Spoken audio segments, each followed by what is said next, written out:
I would like to show you how architecture has helped to change the life of my community and have opened opportunities to hope.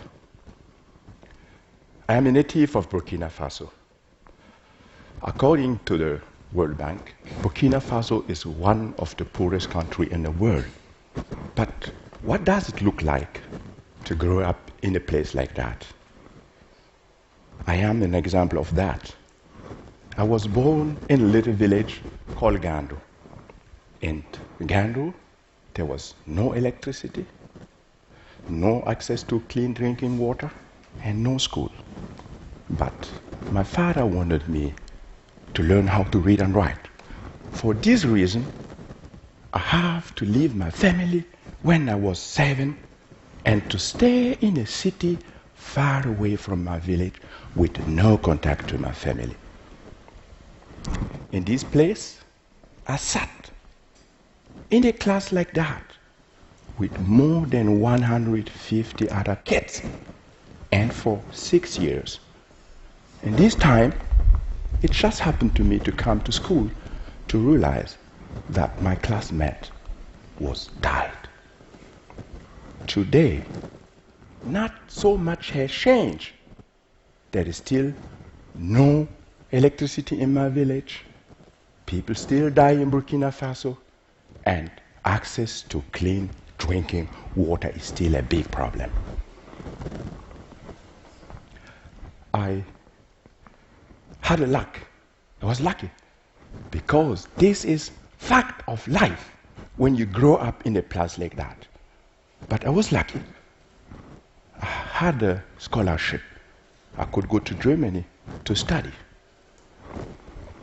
So now, I suppose I don't need to explain to you how great a privilege it is for me to be standing before you today. From Gando, my home village in Burkina Faso, to Berlin in Germany to become an architect is a big step. So, but what to do with this privilege? Since as a student, I wanted to open up better opportunities to other kids in Gando. I just wanted to use my skills and build a school. But how do you do when you're still a student and you don't have money? Oh yes, I started to make drawings and ask for money. Fundraising was not an easy task. I even asked my classmates to spend less money on coffee and cigarette, but to sponsor my school project. You will wonder, 2 years later, I was able to collect $50,000. When I came home to Gando to bring the good news, my people was over the moon. But when they realized that I was planning to use clay, they were shocked. A clay building is not able to stay in a rainy season, and Francis wants us to use it and build a school. Is this the reason why he spent so much time in Europe studying instead of working on the field with us? My people build all the time with clay, but they don't see any innovation with mud. So I had to convince everybody. I started to speak with the community, and I could convince everybody, and we could start to work. And the women, the men, everybody from the village was part of this building process. I was allowed to use even traditional techniques. So clay floor, for example, the young man comes and stands like that, beating. Hours for hours, and then their mother comes, and they beat in this position for hours, giving water and beating. And then the polisher comes.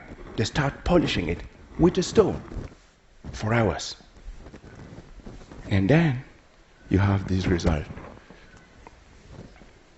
Very fine, like a baby bottom. It's now Photoshop. This is the school, built with the community. The walls are totally made out of compressed clay blocks from Gandu. The roof structure is made with cheap steel bars normally hidden inside concrete. In the classroom, the ceiling is made out of both of them used together. In this school, there was a simple idea to create comfort in the classroom. Don't forget, it can be 45 degrees in Burkina Faso. So with simple ventilation, I wanted to make the classroom good for teaching and learning. And this is the project today. 12 years old, still in best condition. And the kids, they love it. And for me and my community, this project was a huge success. It has opened up opportunities to do more projects in Gandu. So I could do a lot of projects, and here I'm going to share with you only 3 of them. But the first one is the school extension, of course. How do you explain drawings and engineering to people who are neither able to read nor write? I start to build a prototype like that. The innovation was to build a clay vault. So, and then I jump on the top like that with my team, and it works. The community is looking, it still works. So we can build. And we keep building, and that is the result. The kids are happy, and they love it. The community is very proud. We made it. And even animals, like these donkeys, loves our buildings. The next project is the library in Gandu. As you know, we try to introduce different ideas in our buildings, but we often don't have so much material. Something we have in Gandu are clay pots. We wanted to use them to create openings. So we just bring them, like you can see, to the building site.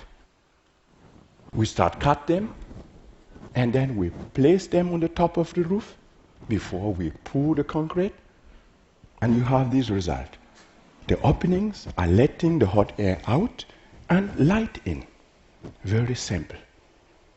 My most recent project in Gandu is a high school project. I would like to share with you this. The innovation in this project is to cast mud, like you will cast concrete. How do you cast mud? We start making a lot of models, like you can see, and when everything is ready, when you know what is the best recipe and the best form, you start working with the community. And sometimes I can leave. They will do it themselves. I came to speak to you like that. Another factor in Gandu is rain. When the rains come, we hurry up to protect our fragile walls against the rain. Don't confound with Christo and Jean-Claude. It is simply how we protect our walls. The rain in Burkina comes very fast. And after that, you have flood everywhere in the country. But for us, the rain is good. It brings sand and gravel to the river. We need to use to build. We just wait the rain to go. We take the sand, we mix them with clay, and we keep building. That is it. The Gandu project was always connected to training the people, because I just wanted one day, when I fall down and die, that at least one person from Gandu keep doing this work. But you will be surprised, I'm still alive. And my people now can use their skills to earn money themselves. Usually, for a young man from Gandu to earn money, you have to leave the country to the city, sometimes leave the country, and some never come back, making the community weaker. But now, they can stay in the country and work on different building sites and earn money to feed their family. It's a new quality in this work. Yes, you know it. I have won a lot of awards through this work. For sure, it has opened opportunities. I have become myself now. But the reason why I do what I do is my community. When I was a kid, I was going to school, I was coming back every holiday to Gandu. By the end of every holidays, I have to say goodbye to the community, going from one compound to another one. All women in Gandu will open their clothes like that and give me the last penny. In my culture, this is a symbol of deep affection. As a 7-year-old guy, I was impressed. I just asked my mother one day, why all these women love me so much? She just answered, they are contributing to pay for your education, hoping that you will be successful and one day come back and help improve the quality of life of the community. I hope now that I was able to make my community proud through this work.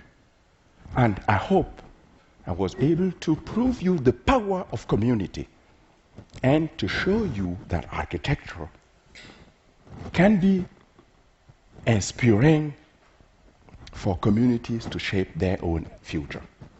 Merci beaucoup. Thank you. Thank you. Thank you. Thank you.